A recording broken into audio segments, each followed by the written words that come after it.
Have you ever caught yourself wobbling, heart racing, hand reaching for a wall, just in time to avoid a fall? Have you ever felt like the ground beneath you shifted, even though you were standing still? What if I told you that these small, unsettling moments aren't just accidents, but warnings your body is whispering every day? If you're over 60 and experiencing these balance lapses, know this: you're not alone. In fact, doctors are raising the alarm. An astounding 99% of older women are struggling with balance issues, and it often comes down to 6 daily mistakes. They're mistakes we make without thinking, until one day, we can't get up without help. I know this not just as a doctor, but as a woman who's been there.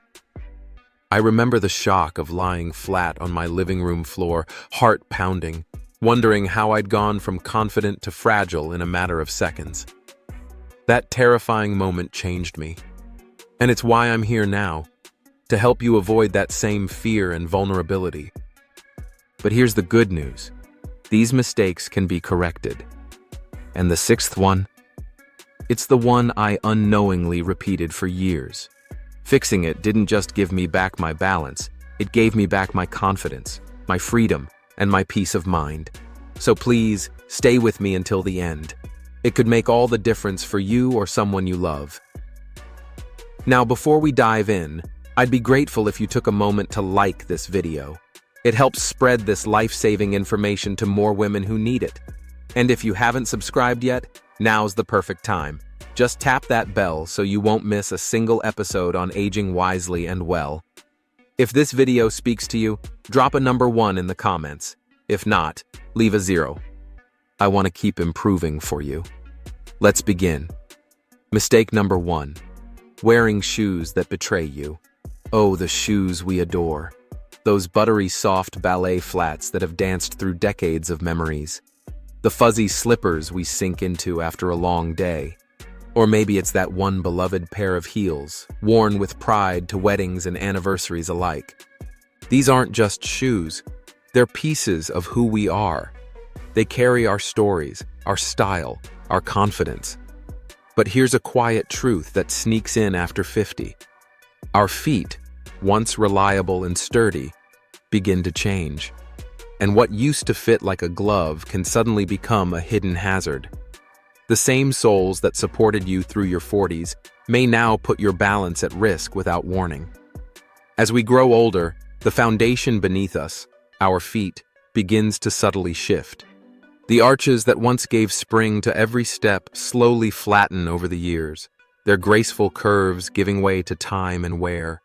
The soft cushion beneath our heels and toes, the unsung hero that absorbed decades of daily impact, gradually thins out. Without it, our bones sit closer to the ground than we often realize. And those favorite shoes, the ones we've loved and lived in, they're not just outdated, they've quietly become a hazard. They may still look charming, but they no longer protect us. In fact, they might be setting us up for a fall that could change everything in a heartbeat. I had to learn this the hard way. One moment etched in my memory with a sting of embarrassment I'll never forget. It was a crisp, breezy autumn afternoon. The sun was gentle, the leaves a tapestry of gold and amber. I was strolling through the park, feeling confident and stylish in my trusty black ballet flats. They had molded to my feet over the years, familiar, soft, and completely worn out. Their soles were polished smooth from love and use, slick as glass beneath me.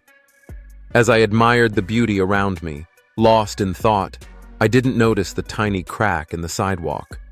My toe caught it. In a blink, my body pitched forward. My arms flew out instinctively, flailing like a cartoon character midair. Right there, in front of a group of teenagers sipping their lattes on a park bench, I stumbled awkwardly and barely caught myself against a nearby lamppost. I didn't fall, but the sting of humiliation flushed hot through my face, echoing louder than their quiet snickers. That near miss was a wake-up call. My beloved flats, with no grip, no structure, and no support, had betrayed me. They were never designed for balance or safety. They had become more of a risk than a comfort. Any podiatrist or physical therapist will confirm it. Proper footwear is the very first line of defense against falls, especially as we age.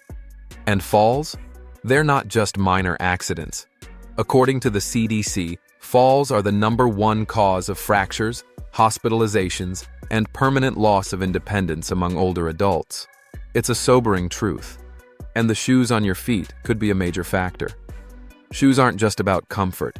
They're tools of protection, designed to help you stay upright and steady with every step. A good pair doesn't merely feel nice. It performs a critical function, especially as we age. It's about time we stopped seeing them as fashion afterthoughts and started recognizing them as one of our greatest defenses against injury. What should you be looking for?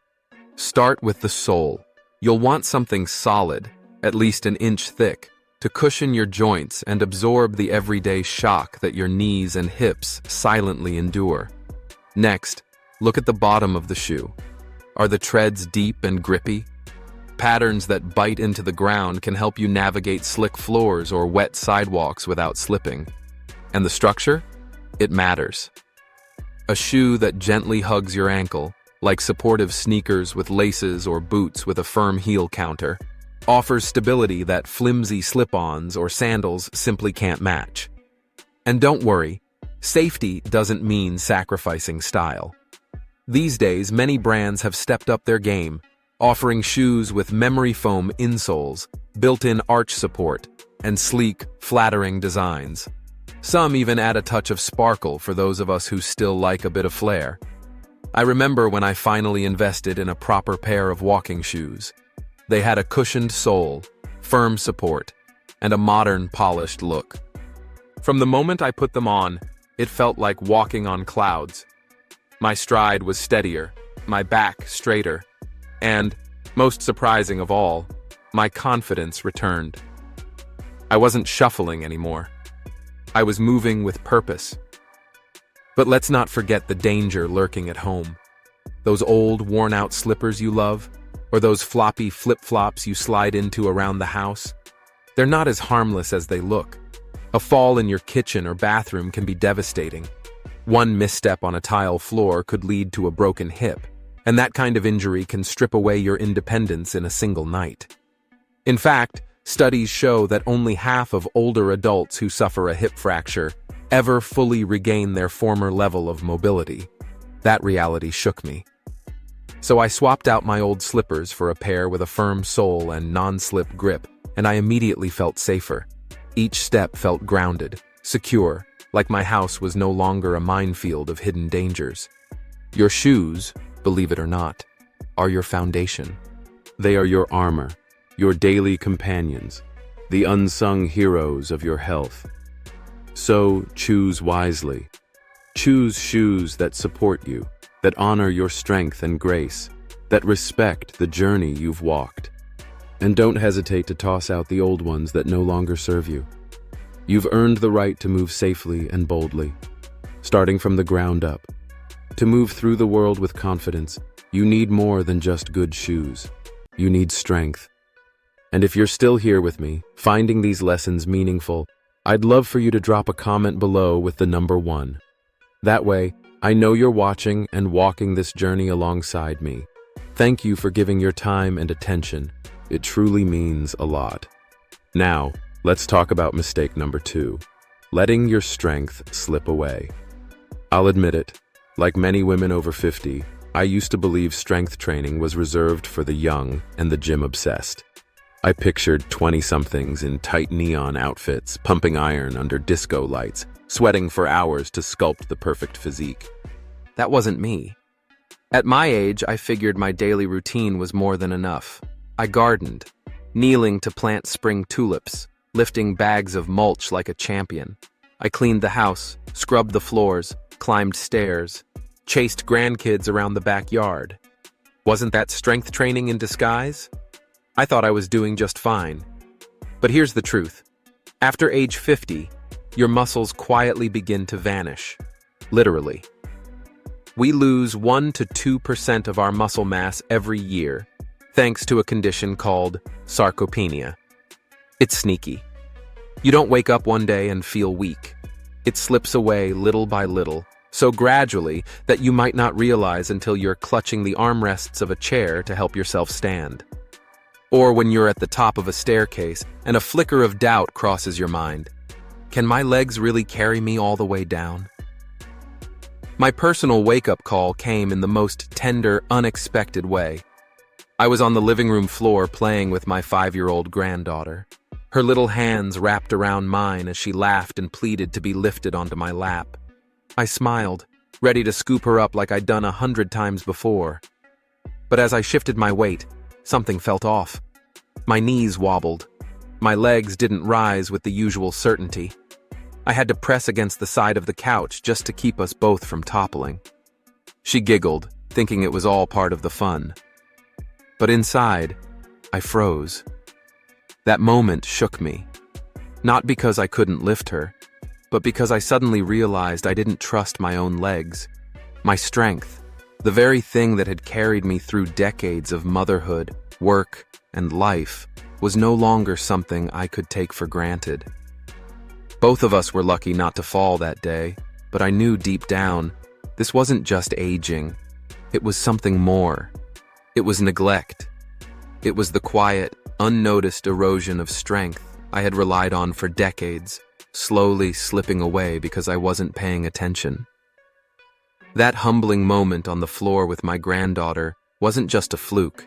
It was a wake-up call, a warning I couldn't ignore. The encouraging news? It's never too late to rebuild what we've lost. Research consistently shows that even people well into their 70s and 80s can regain significant muscle strength with regular resistance training. And here's the part that surprised me. I didn't need a fancy gym or a personal trainer hovering over me. I started right where I was, in my living room, wearing slippers, holding a dusty pair of 3-pound dumbbells I'd forgotten I owned. While catching up on my favorite evening shows, I added gentle movements, bicep curls, shoulder presses, nothing extreme, just enough to feel a subtle burn that reminded me these muscles hadn't gone anywhere. They were just waiting to be reawakened. I took it a step further. Chair squats became part of my routine, slowly sitting and standing, using only the strength of my legs. I added wall push-ups in the kitchen, gently pressing my palms into the wall as if pushing away the day's worries. Just 10 minutes a day, 5 days a week. That was my starting point. Within a month, something incredible happened. My legs felt sturdier. My core grew more stable. I noticed I could catch myself if I stumbled. My reflexes were returning, sharper than they'd been in years. It was like my body remembered what it once could do, and was grateful to be called back into action. You see, falls often occur not just because of slippery floors or poor lighting, but because our muscles can't respond quickly enough to correct a misstep. Weak muscles mean slower reactions, and slower reactions can mean serious consequences. But strong muscles? They're your invisible armor. And let's be honest, building strength isn't just about appearances. Though, let's not pretend it isn't nice to look in the mirror and see a little definition in your arms. But more importantly, it's about standing tall, staying mobile, and protecting your independence. These days, when I walk my dog around the block, I do it with a sense of pride. My shoulders are back, my steps are firm, and I carry myself with quiet confidence. I can scoop up my granddaughter again without hesitation, lift her high above my head, twirl her in the air, and hear her giggle echo through the yard. That kind of joy, it's worth every squat, every curl, every minute of effort. You deserve to feel that same strength, that same joy, because your body, no matter your age, is still capable of incredible things. That vitality you crave, it's within reach, and it starts small. Maybe it's 5 gentle squats while brushing your teeth, or lifting soup cans during a commercial break instead of flipping channels. These little steps matter more than we often realize. The version of you tomorrow, the one who dreams of hiking with friends, chasing giggling grandkids through the yard, or simply standing up from a chair with grace, is silently urging you today, don't wait, begin now. Reclaim the strength that life quietly steals when we aren't paying attention. Now let's talk about something we often overlook, our eyes. Your eyes are more than just poetic windows to the soul. They are the silent guardians of your balance, your depth, your sense of space. They work around the clock to help you navigate every uneven sidewalk, that unpredictable curb, or the staircase that always feels a little off in the dark. But aging doesn't spare the eyes. Our vision starts to shift, so subtly that we may not even notice. What used to be sharp and defined becomes slightly blurred. Depth perception falters, and suddenly, judging how high to lift your foot becomes guesswork.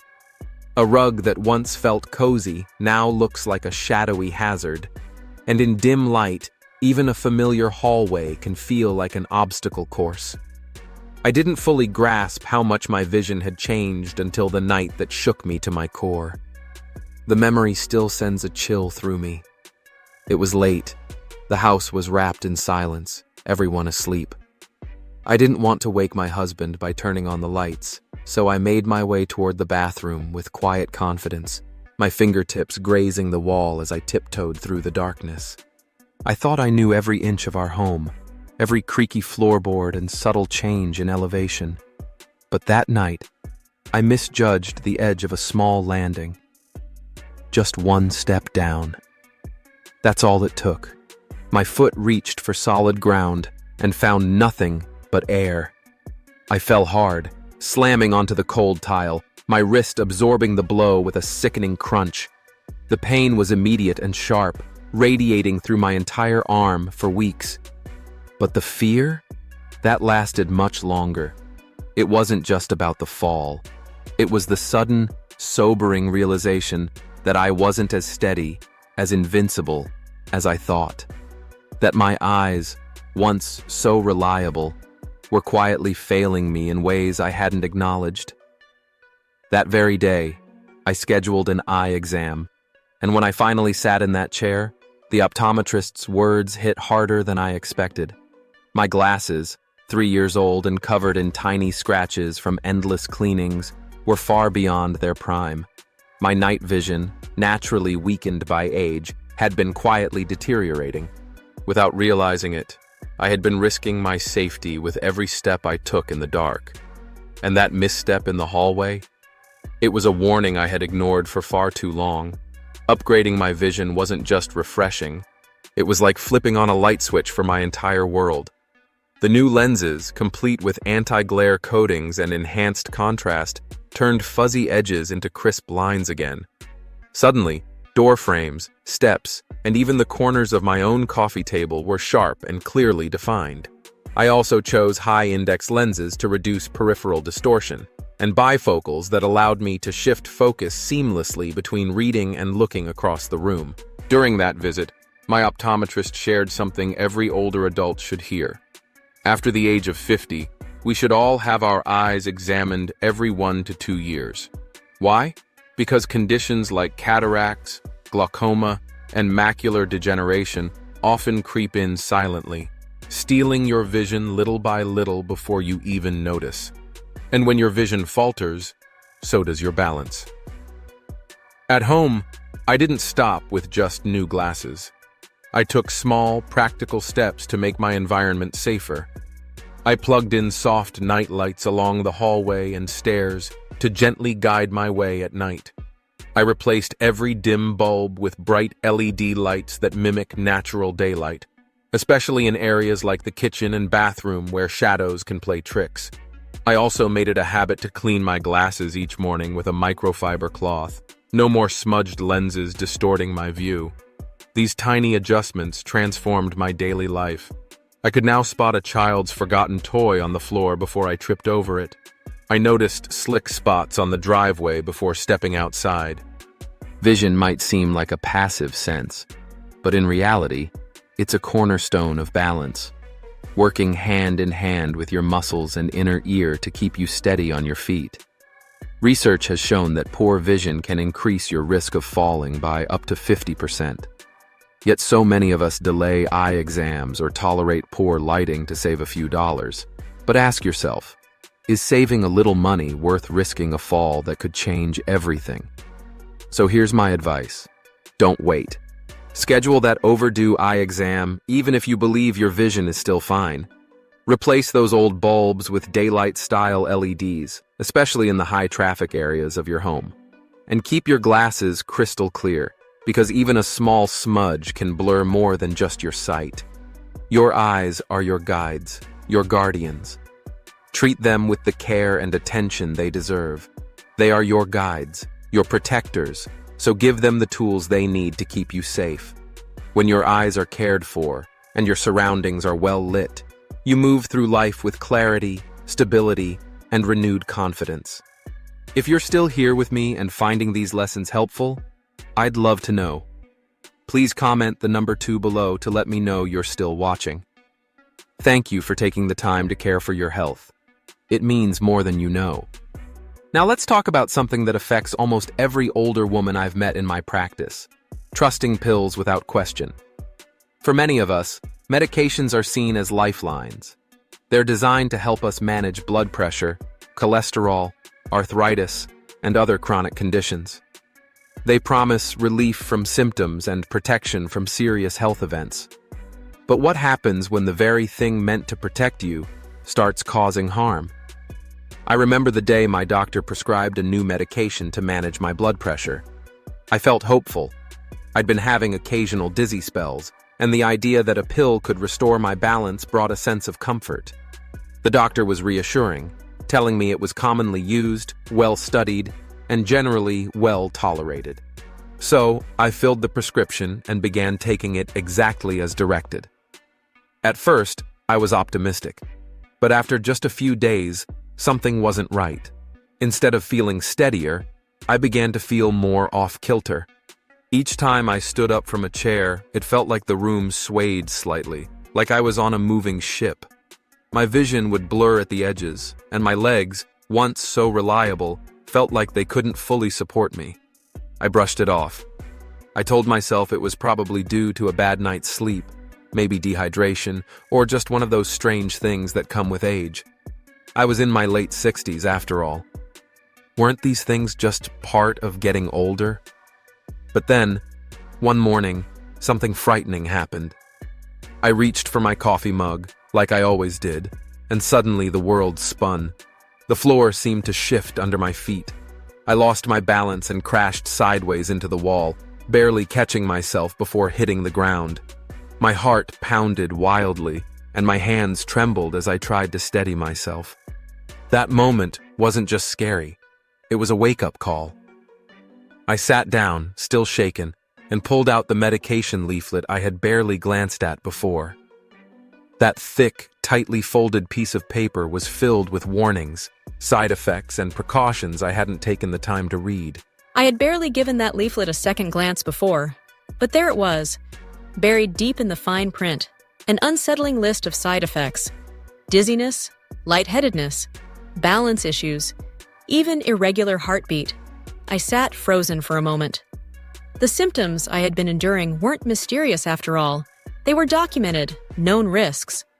Yet no one had warned me directly.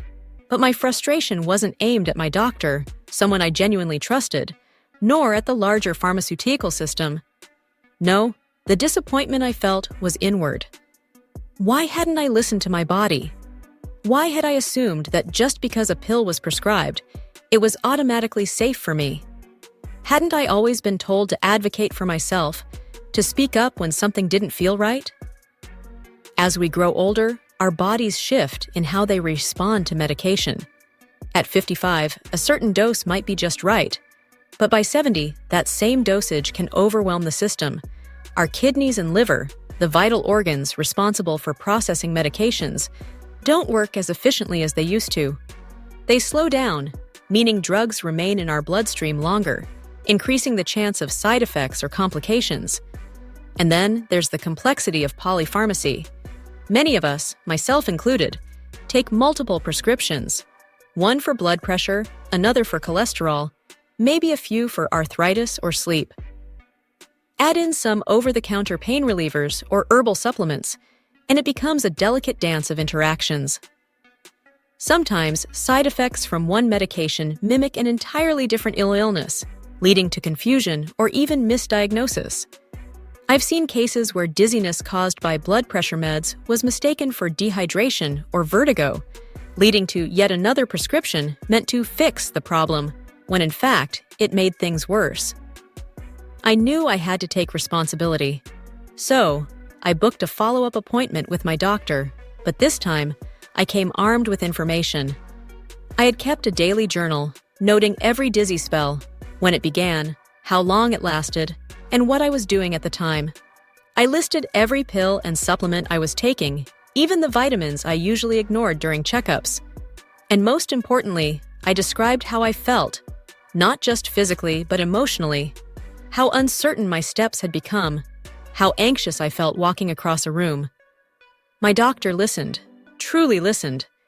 He studied my notes carefully, asked thoughtful questions, and began piecing together a clearer picture of what might be happening. He suggested lowering the dose, just slightly. Within a week of the adjustment, the fog lifted. The dizziness disappeared. I could stand up without that sinking feeling, walk without gripping the wall, and move freely without the fear of toppling over. It was as if someone had returned me to myself, not just physically, but mentally too. But even more important than the relief was the realization that I had taken control. I hadn't waited in silence. I had spoken up, and that made all the difference. This experience became a turning point. I learned something many of us forget. Medications are powerful tools, not miracle cures.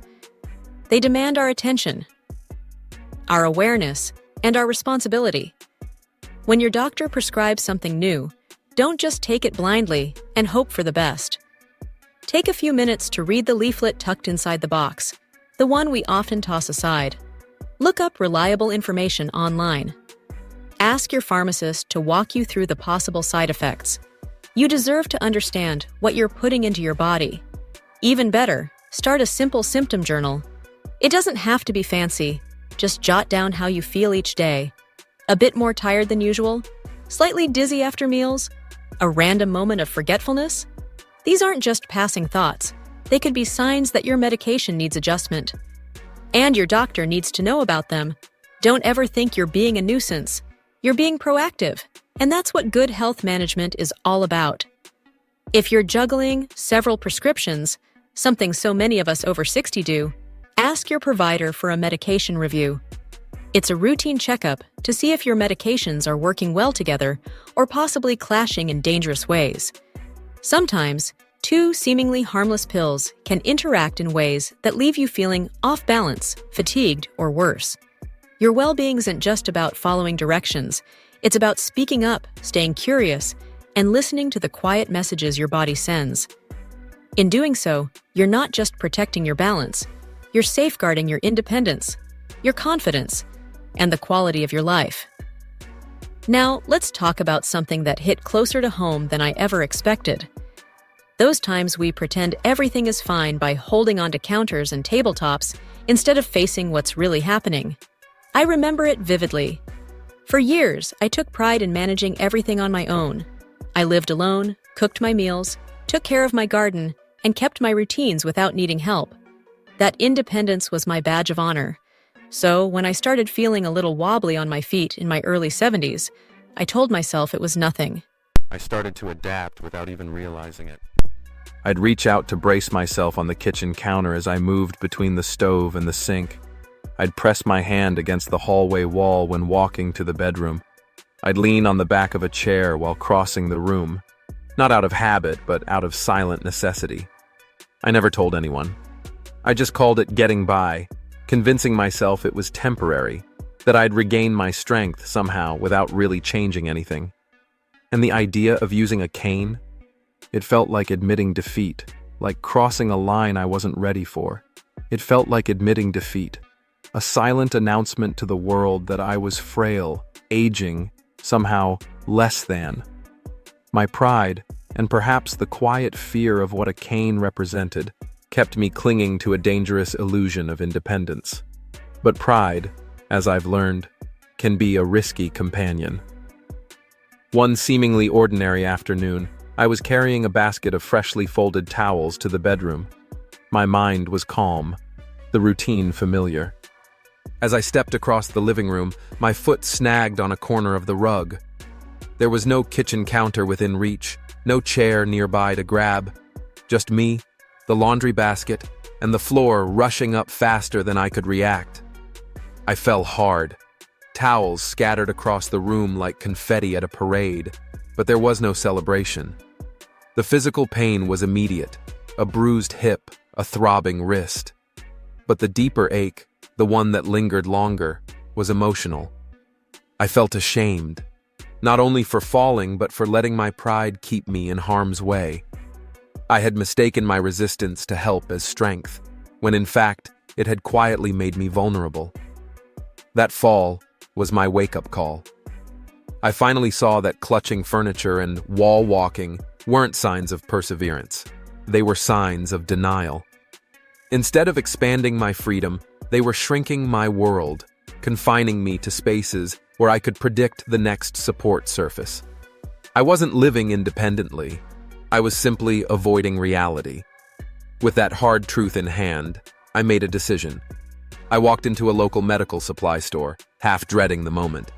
But to my surprise, the canes weren't the clunky, sterile-looking devices I had feared. One in particular caught my eye. Lightweight, beautifully designed, with a delicate floral pattern along the shaft. It wasn't just a tool. It felt like an extension of who I was. Stylish, functional, and most importantly, it gave me back something I hadn't felt in years. Control. The first time I used it, I noticed the shift immediately. I walked with my head held higher, no longer scanning the room in search of the next object to stabilize me. My posture improved, my steps grew more sure, and my confidence returned. Not just physically, but emotionally. I could move freely, without hesitation or fear, and it felt like I'd reclaimed a part of myself that had quietly slipped away. I could finally step outside again, stroll through the park, visit friends, even run quick errands, without the constant fear of falling. That simple cane didn't represent surrender. To me, it became a badge of courage. It was a quiet but powerful statement that my safety and the ability to live freely mattered far more than any outdated pride or stigma. I chose to value my well-being over a false sense of strength. If you find yourself gripping furniture as you walk from room to room, steadying yourself on walls or tabletops just to stay upright, it might be time to ask, what does independence really mean? Because true independence isn't about avoiding support. It's about choosing the tools that help you stay active, engaged, and safe. Mobility aids, whether it's a cane, walker, or even a rollator, aren't symbols of defeat. They're tools of liberation. These aids open up your world again. Whether you're chasing after your grandkids in the backyard, pruning your roses in the garden, or simply taking a peaceful walk around the block, they allow you to move with confidence. And they don't have to feel clinical or dull. Talk to your doctor or a physical therapist. Get properly assessed to find the support that fits your body and your lifestyle. And once you find it, make it yours. Pick a color or pattern that reflects your personality. Florals, deep burgundy, or even a dash of sparkle. Why not? Letting go of fear and embracing what gives you your freedom back is one of the boldest, most empowering choices you'll ever make. Don't let stigma shrink your world. Reclaim it. If you're still watching and finding these stories helpful, please take a moment to comment number 3 below. It means so much to me to know that you're still here, walking this journey with me. Now, let's talk about something many of us overlook. Training our balance. I'll admit, for most of my life, I didn't even know you could train balance. It never occurred to me that balance, just like strength or flexibility, was something you could build. I thought you either had it or you didn't, and if it started to fade with age, well, That was just the way life went. But then, one day, I joined a senior fitness class. I signed up expecting soft stretches, maybe a few chair exercises. I figured we'd move gently and carefully, which felt right for someone in their 70s. But what happened next completely changed my view on what aging bodies are capable of. We began with simple exercises, standing on one foot, shifting our weight from side to side. At first, I wobbled like a toddler taking their very first steps, my arms waving around desperately to stay upright. It was humbling, even a bit embarrassing. But more than that, it was eye-opening. I had always thought of balance as something fixed, something you either had or lost with age. But that class showed me something powerful. Balance isn't static.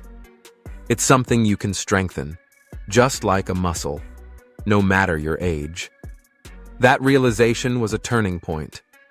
I learned that balance relies on much more than just staying steady. It's an intricate coordination between your muscles, joints, nerves, and brain. Over time, as I became more sedentary, my ankles had weakened, my core had softened, and something called proprioception, our body's awareness of its position in space, had dulled. I hadn't had a serious fall yet, but the truth was undeniable. I was on the verge of one, and I didn't even see it coming. Our instructor explained that while balance naturally declines with age, it doesn't mean we're powerless. The body, even well into its 70s or 80s, still has the amazing ability to adapt and strengthen with the right guidance. So, I began where I could, in the quiet comfort of my own home. I started dedicating just 5 minutes a day to gentle balance exercises. While brushing my teeth, I'd stand on one leg, gripping the edge of the sink for support. I'd walk heel to toe across the kitchen, focusing on each movement like it was a dance. I practiced slow, side-to-side weight shifts, really tuning into how my hips and ankles moved with each motion. Within a few short weeks, I felt changes, not dramatic at first, but meaningful. My steps became more sure-footed, my spine naturally straighter, and I found myself moving through the day with less hesitation. There was a lightness to my walk, a confidence I hadn't felt in years. One evening, feeling particularly energized, I put on an old record and danced in my kitchen. Just me, the music, and a newfound sense of freedom. That moment wasn't just about physical balance. It was about joy. It was about reclaiming a part of myself I didn't know I'd been missing. And here's the beauty of it. Training your balance doesn't require any fancy gear, expensive classes, or a gym. All it takes is a little space, a little time, and a big commitment to yourself. Sometimes, the corner of your living room can become the place where your confidence is reborn. Just a sturdy chair and a few minutes a day. That's truly all you need to begin. Simple, focused movements like standing on one leg, doing gentle calf raises, or practicing a slow heel-to-toe walk, as if walking a tightrope across your kitchen floor, can bring profound improvements to your balance. These tiny routines may seem insignificant, but over time, they quietly build strength and coordination, like drops filling a well. You don't need to do it alone, either. There are plenty of free balance exercise videos online specifically designed for seniors. Or, if you prefer in-person connection and encouragement, join a local senior fitness class where camaraderie and accountability help keep you on track. Still not sure where to begin? A physical therapist can tailor a plan that suits your body and your lifestyle perfectly. What makes balance training so powerful is its ripple effect. Yes, it helps reduce your risk of falls, which is critical, but it also gives you back something even more precious, your freedom. With stronger balance, you can chase after those energetic grandkids, dig your hands into the soil of your garden, or finally pursue those dreams that once took a backseat to life's demands. Think of it like brushing your teeth. It's a small daily habit that becomes second nature. But instead of protecting your smile, you're preserving your ability to move freely and live independently. Don't wait for a frightening fall to be your wake-up call. Start today. Build the strength, stability, and confidence that will carry you into the next chapter with grace. Sisters, we've walked together through 6 powerful mistakes that can quietly chip away at your balance, confidence, and independence. But knowledge is your armor now. You've seen the truth behind the habits, and more importantly, you've seen how to fight back. You are more resilient, more capable, and more powerful than you realize. Every small choice you make, whether it's trading in those worn slippers, doing 5 minutes of balance work, or finally calling your eye doctor, is a step toward a life of joy, freedom, and strength. Now, I'd love to hear from you. What resonated most with you today? Was it a simple habit you'll begin tonight, or a moment that struck a chord deep within? Share it in the comments below. Your words might be the very encouragement another woman needs to begin her journey too. If you found this video helpful, please take a moment to comment, give it a like, and share it with a friend or loved one who could benefit. And don't forget to subscribe to our YouTube channel, Healthy Aging Blueprint, where we bring you real, life-changing tips to help you thrive in these golden years. Wishing you good health, deep happiness, and peaceful days ahead. And until next time, keep shining and never stop dancing through life.